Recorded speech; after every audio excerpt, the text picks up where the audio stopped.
Wabarakatuh. Waalaikumsalam warahmatullahi wabarakatuh. Selamat pagi yang terhormat Ibu Trimaya Kartika SPD selaku kepala jurusan atau selaku kepala program jurusan manajemen perkantoran. Yang terhormat kepada Ibu Yulia Nurhayati SPD MPD selaku kepala hubungan industri. Yang terhormat Bapak Ibu sekalian sebagai guru-guru produktif jurusan manajemen perkantoran.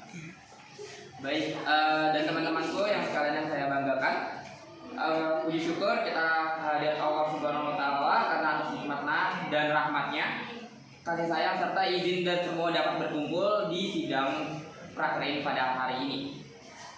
Baiklah, untuk mempersingkat waktu, mulai saja. Sebelumnya pertama-tama perkenalkanlah diri saya. Saya Muhammad Zahra Satyatma, dan dengan kompetensi keahlian manajemen dan perkantoran. Alamat saya yaitu Jalan Camat RT 9 RW 17 Blok A60 nomor 27. Baiklah, yang kedua saya akan menyampaikan dan menjelaskan di mana tempat saya praktik kerja lapangan. Nah, di situ saya praktik kerja lapangan di PT Takeda Indonesia. Jenis usahanya yaitu obat-obatan dan vitamin dengan alamat Jalan Niaga Utara, Kavling 1 dan 2, Jababeka, Cikarang, Bekasi, Jawa Barat. Lalu nomor telepon perusahaan yaitu 021 866 59 400. Dan nama pimpinannya adalah Ibu Irwati Oktaviani. Dan nama pembimbingnya yaitu Bapak Hari Kasridi. Baiklah, saya akan masuk ke materi selanjutnya yaitu materi bab 1. Bab 1 yaitu latar belakang kerja lapangan. Sebelumnya saya akan mengirim laporan PK terlebih dahulu kepada teman-teman sekalian untuk bisa dilihat.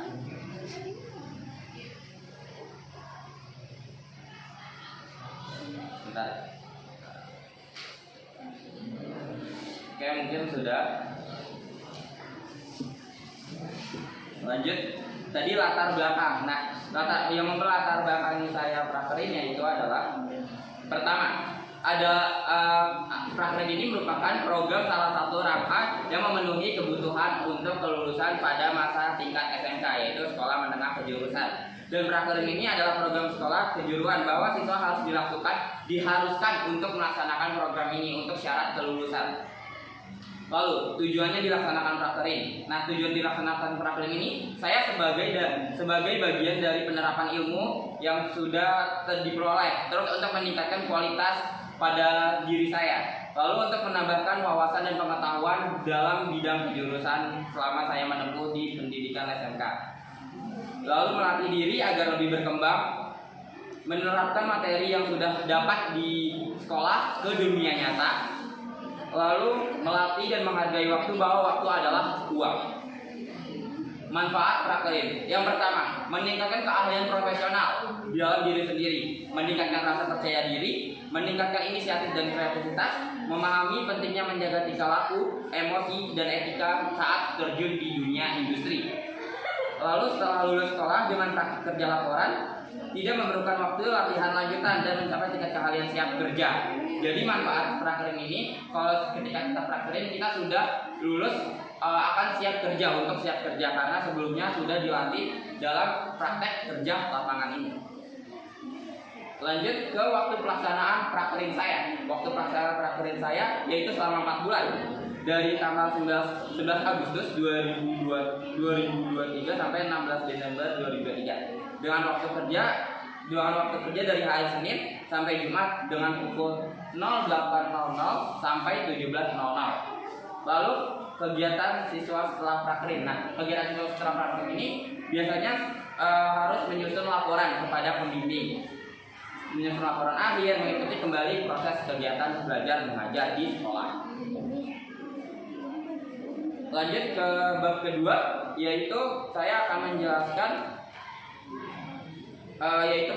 pelaksanaan praktik kerja lapangan. Nah, di sini ada sejarah, visi misi dan struktur organisasi pada perusahaan saya.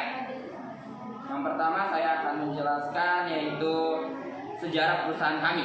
Sejarah perusahaan kami, Takeda adalah adalah salah satu PT di mana dia merakit obat-obatan dan vitamin untuk kepada masyarakat sekitar. Dan Takeda ini telah hadir di Indonesia sejak tahun 1971 melalui PT Takeda Indonesia, yaitu atau disingkat PTTI, perusahaan patungan joint venture dengan intensitas lokal dan menjadi perusahaan Takeda tertua ketiga di Jepang, yaitu pada tuntunan Takeda tertua, Takeda tertua itu yang ketiga itu ada di Jepang, yang sudah berdiri pada tahun 1951. Dan Takeda ini telah menciptakan posisi pasar yang sangat kuat, terapi perawatan primer dan manufaktur untuk produk OTC, serta komisaris produk lokal atau impor. Nah, PPT sendiri ini menciptakan produk-produk di mana obat-obatan vitamin itu yang mengandung metabolik, onkologi, dan gonalistikal. Dan obat-obatan ini biasanya bisa disembuhkan seperti gejala kanker, gejala kanker, gejala jantung dan lain. Itu bisa ada di kita produksi itu dalam perusahaan Takeda. Lalu lanjut ke visi misi. Nah, apa sih visi misi perusahaan Takeda? Nah, yang pertama visi berupaya menciptakan kesehatan yang lebih baik dan masa depan yang lebih cerah dan bagi orang-orang di seluruh dunia untuk melalui inovasi terdepan dan dalam bidang pengobatan. Lalu misi Takeda yaitu melayani kebutuhan pasien dimanapun mereka berada. Takeda mendapatkan kepercayaan dari masyarakat dan pelanggan melalui nilai-nilai Takeda. Dilakui sebagai yang terbaik kelasnya karena ketanggasan dari inovasi kualitas yang membantu kami membangun pipeline atau jajaran produk yang stabil dan memberikan pertumbuhan dari tahun ke tahun. Lanjut ke struktur organisasi. Struktur organisasinya bisa dilihat teman-teman di sini. Untuk struktur organisasinya, yang pertama ada komisaris. Setelah komisaris ada komite. Kalau ada komite ada legal dan setelah komisaris ada ada Pan from sini sama-sama kayak legal, dia menyatakan kayak perpajakan dan lain. Lanjut di bawahnya ada manajemennya. Yang pertama yaitu marketing, business dan development. Lalu ada finance dan administrasi. Lalu ada production. Nah, di marketing development ini adalah suatu manajemen di mana tentang penjualan pasar. Lalu di sini ada divisi-divisinya. Nah, divisi-divisinya itu ada divisi business development, ethical, Sigma, lalu ada digital Sigma production, brand, sama Delma dan export import. Itu di perusahaan Takeda pada business development. Lalu di sini ada marketing dan finance dan administrasi. Nah, finance administrasi ini yang mengurus keuangan dan administrasi lainnya. Nah, di sini divisinya ada IBP atau bisa disebutkan ethical division. Price itu kayak mengurus keuangan. Lalu di sini ada HRD atau yang bisa disebut Human Resource Development. Lalu di sini ada purchasing atau disebut keuangan yang untuk membayar. Lalu di sini ada accounting. Accounting ini menghitung keluar masuknya keuangan. Lalu ada taxation. Taxation ini keuangan yang mengurus perpajakan di perusahaan. Lalu ada yang namanya finance. Finance ini dia mengatur seluruh gaji karyawan. Lalu ada payroll. Nah, payroll ini biasanya dia mengurus suatu sistematika di mana harga-harga barang yang sudah tercantum di sebelum-sebelumnya. Lalu ada production. Nah, production dibagi menjadi 3. Ada electric manufacture, ada toll manufacture, dan plant. Kalau electric manufacture itu seperti manufaktur yang bermuatan listrik. Kalau toll manufacture yang tidak bermuatan listrik. Lalu ini plant ini kayak dia masuknya ke ingin production, di mana plant itu segala manufaktur untuk memenuhi produksi. Nah, ini ada divisi-divisinya ada PPEC, ada production atau bagian produksi, ada SSID. SSID itu dia merupakan suatu divisi yang dimana untuk mengatur line-line di produksi. Lalu ada PNM atau Production and Management. Nah, itu dia yang memanage antara produksi dan keuangan-keuangan. Lalu ada QC, Quality Control. Dia yang mengontrol dalam suatu di bidang produksi. Dia yang mengontrol barang, mengontrol alat-alat manufaktur, dia yang mengontrolnya. Lalu ada QA. QA itu mengontrol di dalam lingkup di karyawan. Lingkup karyawan itu dikontrol sama QA. Lalu ada MDS atau merchandise. Merchandise biasanya dia ke merchandise ini kayak ada ulang tahun perusahaan, dia selalu produksi itunya, kadonya. Lalu di sini ada bidang usaha Takeda. Nah, yang sudah saya sebutkan di sebelumnya, Takeda ini menjual obat-obatan. Nah, Takeda ini merupakan perusahaan PT yang bergerak di bidang biofarmasi dan penjualan obat-obatan serta vitamin. Nah, perusahaan ini sudah mencapai dengan 354 cabang di dunia. Lalu Takeda hadir di sekitar 80 negara dengan posisi terdepan di Jepang dan Amerika Serikat. Lalu ada dasar-dasar teori. Nah, dasar-dasar teori ini merupakan di mana saya PKL dan ini sudah diterapkan di masa praktek kerja lapangan. Nah, yang pertama yaitu saya selama PKL yaitu mengarsip atau bisa disebutkan pengarsipan. Nah, pengarsipan ini merupakan kegiatan mengelola informasi atau dokumen yang memiliki nilai kegunaan dengan teratur dan terencana. Jadi di sini saya mengelola dokumen secara teratur dan menyusun-nyusunnya dalam selama kegiatan PKL. Lalu membuat laporan penggajian karena saya di bagian HRD atau Human Resource Development. Itu saya membuat laporan dan pengajian antar karyawan. Nah, itu merupakan suatu selama PKL itu menyusun kayak menghitung beberapa karyawan di perusahaan, biasanya menggunakan Excel. Ini bisa dilihat ya teman-teman. Di sini merupakan suatu contoh laporan penggajian karyawan formatnya. Lalu di sini ada yang namanya pencatatan kehadiran karyawan. Nah, pencatatan kehadiran karyawan ini merupakan suatu bagian dari ruang lingkup HR ya, sebagai human resource atau suatu proses pengelolaan karyawan. Nah, pengelolaan karyawan ini biasanya ada daftar kehadiran. Nah, ini bisa dilihat ya teman-teman formatnya, daftar kehadirannya. Lalu ada membuat laporan kontrak karyawan. Nah, laporan kontrak karyawan ini biasanya kayak misalnya karyawan yang baru keterima, biasanya ada laporan kontrak karyawan. Nah, itu saya membuat format laporan kontrak karyawannya. Nah, lanjut di sini ada kesimpulan. Nah, mungkin kesimpulannya berdasarkan pembahasan di atas, kami menyimpulkan bahwa kegiatan praktek lapangan atau PKL sangat membantu untuk peserta didik sekolah menengah kejuruan, yaitu ataupun untuk pihak industri. Selain itu, kegiatan praktek kerja lapangan menjadi salah satu sarana prasarana untuk mengasah keterampilan dan kepercayaan diri, khususnya dalam hal praktek di mana mereka bisa belajar dengan luas, mencakupi ruang industri yang luas, dan bisa melihat bagaimana lapangan industri gitu. Lalu pada peserta didik ini menjadi generasi muda yang bertanggung jawab dan profesional. Mungkin itu saja dari saya, sekian, terima kasih. Semuanya, salam sejahtera untuk kita semua.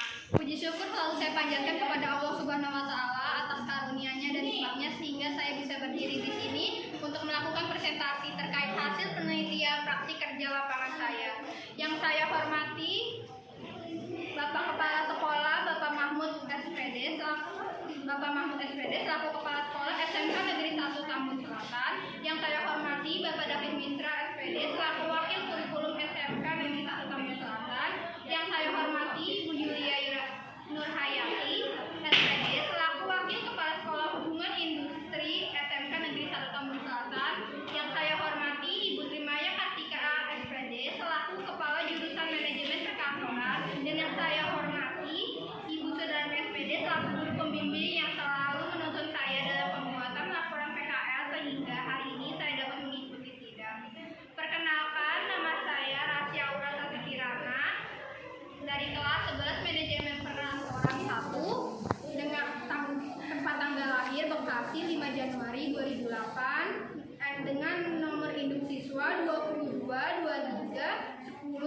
315 dan nomor induk siswa nasional 87810290. Yang di sini saya akan menjelaskan tempat di mana saya melakukan praksi kerja lapangan, yaitu di PT Takeda Indonesia.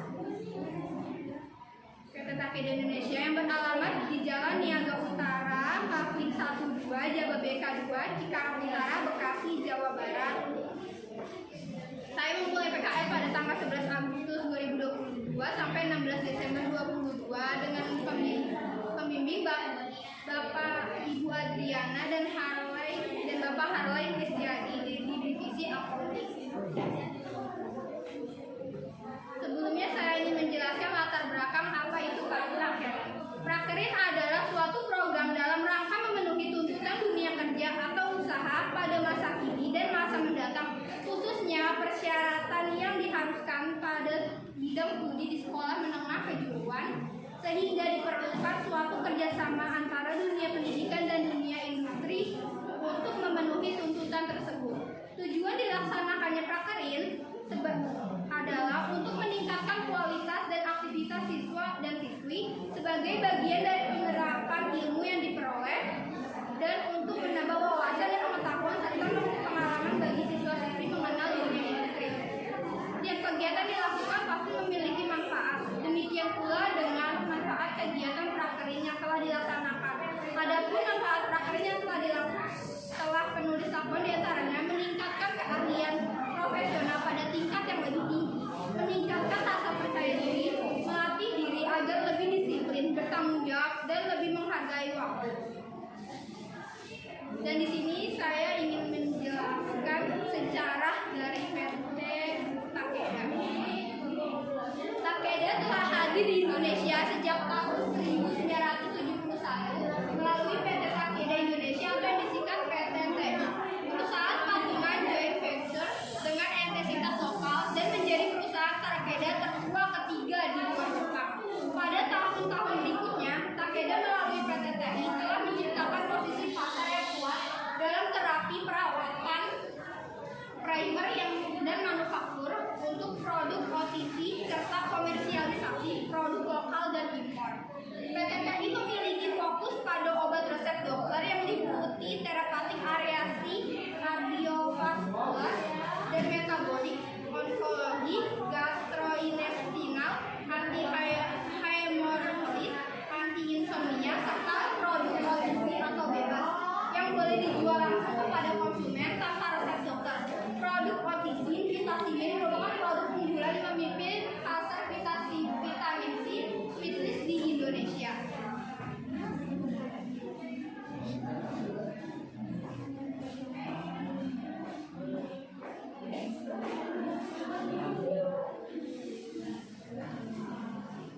Di sini saya juga membacakan visi misi dari perusahaan PT Takeda Indonesia. Visi Takeda melayani kebutuhan pasien dimanapun mereka berada. Takeda mendapatkan kepercayaan dari masyarakat dan pelanggan melalui nilai-nilai Takeda.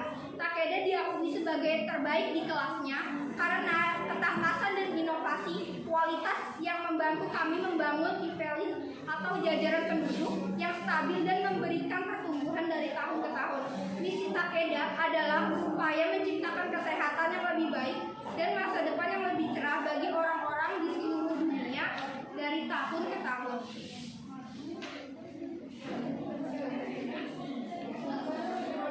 Adapun struktur dari PT Takeda Indonesia ada Road of Commissionership dan ada Audit Committee, lalu ada Presiden Director, ada Corporate Affairs, terus ada Legal, dan ada Sistem Prosedur dan Kontrol, ada Pharmacovigilance, ada Marketing and Business Development, ada Finance and Administration Director.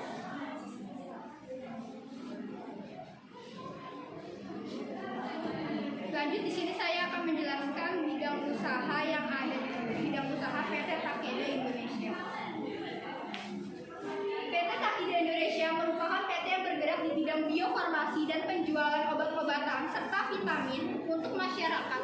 Perusahaan ini juga merupakan cabang di Indonesia dengan 354 cabang di dunia dunia yang bertujuan untuk memberikan kesehatan kepada masyarakat, terkhususnya orang yang menjangkit penyakit. Takeda hadir di sekitar 80 negara dengan posisi terdepan di Jepang dan Amerika Serikat, yang masing-masing merupakan pasar farmasi terbesar ketiga dan pertama di dunia. Kami akan memberikan obat-obatan yang sangat inovatif dan perawatan transformatif bagi lebih banyak orang di tingkat global. Di sini saya akan menjelaskan tentang divisi saya, yaitu accounting, dasar teori accounting. Accounting adalah suatu proses mencatat, meringkas, mengklasifikasikan, mengolah, dan menyajikan data transaksi serta berbagai aktivitas yang berhubungan dengan keuangan, sehingga informasi tersebut dapat digunakan untuk seseorang yang ahli di bidangnya dan menjadi bahan untuk mengambil suatu keputusan.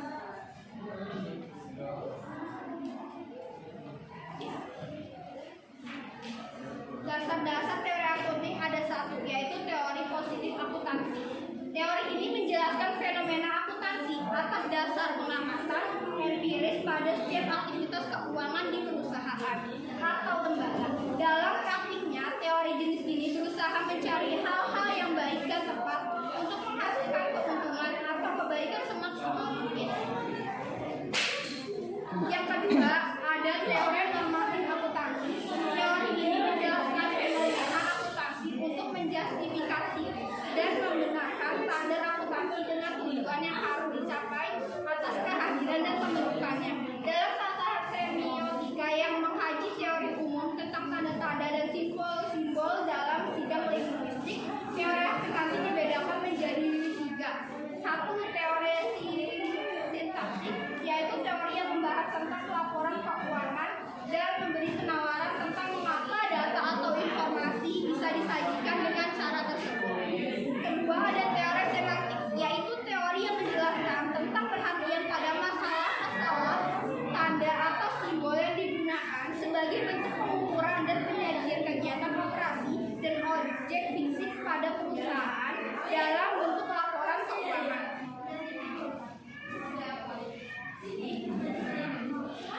Dan yang ketiga, ada teori pragmatik, yaitu teori yang membahas tentang pengaruh informasi terhadap perubahan perilaku dalam penggunaan laporan keuangan.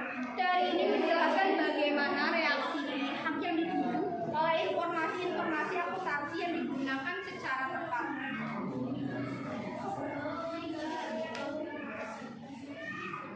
Baik, kesimpulan dari praktek kerja lapangan saya adalah berdasarkan pembahasan di atas dapat kami simpulkan bahwa kegiatan praktek kerja lapangan atau yang disingkat PKL sangat membantu untuk peserta didik sekolah, menengah kejuruan ataupun untuk pihak industri. Selain itu, kegiatan praktek kerja lapangan juga menjadi salah satu sarana untuk mengasah keterampilan khususnya dalam hal praktek di mana mereka bisa belajar lebih luas dalam dunia kerja serta sebagai ajang untuk melatih peserta didik menjadi generasi muda yang bertanggung jawab dan profesional.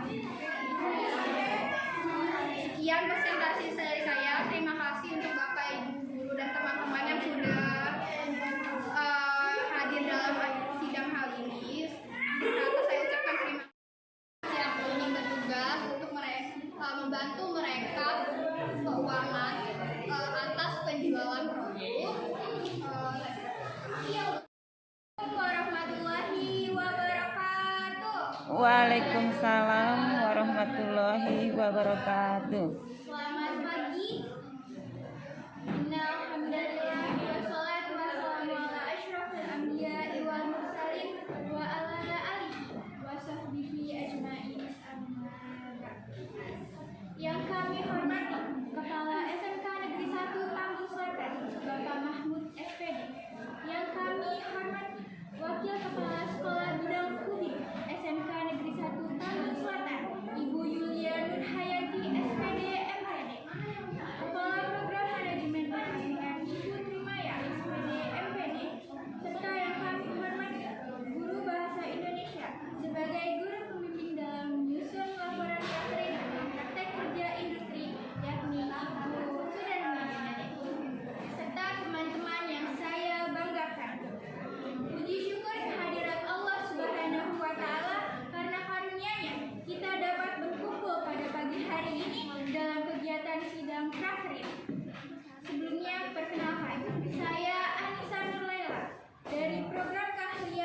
manajemen perkantoran.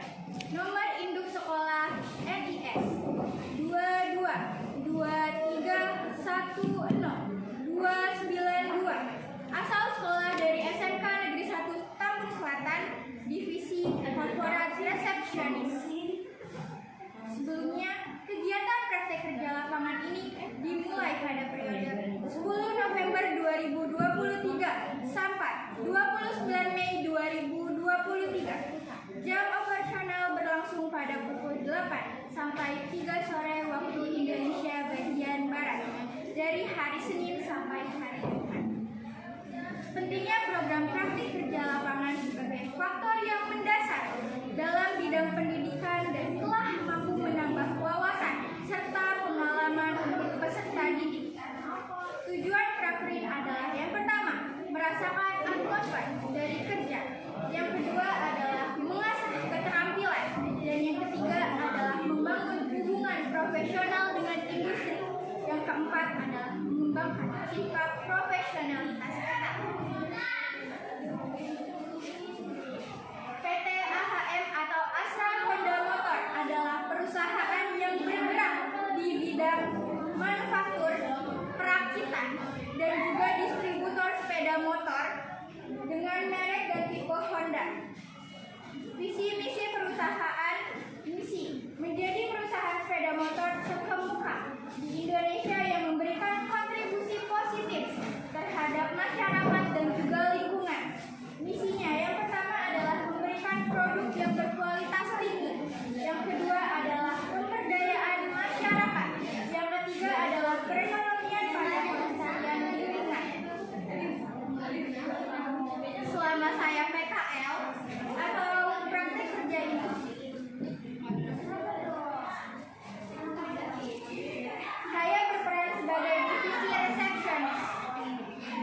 Resepsionis adalah yang biasa juga disebut sebagai front desk, adalah meja utama yang terletak di sebuah gedung ataupun hotel.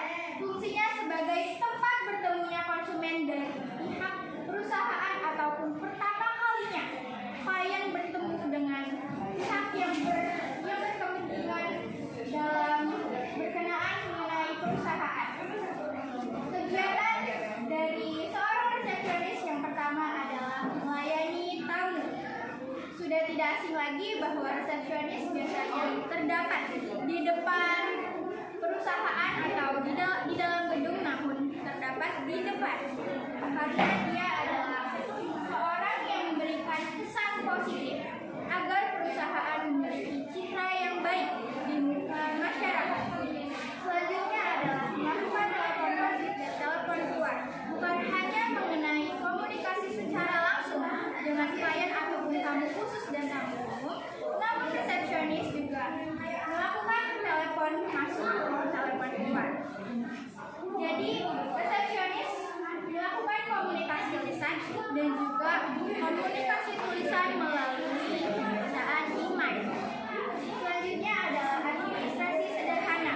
Seorang resepsionis bukan hanya melayani tamu, tetapi juga menerima surat ataupun paket. Jadi seorang resepsionis juga harus bisa menyampaikan surat tersebut, dokumen tersebut, dan barang yang dituju itu sampai kepada yang dituju. Jadi seorang resepsionis ini harus menyediakan pengalaman yang positif dan juga harus mengerjakan tugas administrasi sesuai dengan standar kualitas yang berlaku. Seorang resepsionis yang kita kenal hanya sebagai penerima tamu, nyatanya juga harus bisa menguasai tentang administrasi sederhana. Dan juga seorang resepsionis harus memiliki skill komunikasi yang baik karena kita yang bertemu langsung dengan para klien maupun tamu.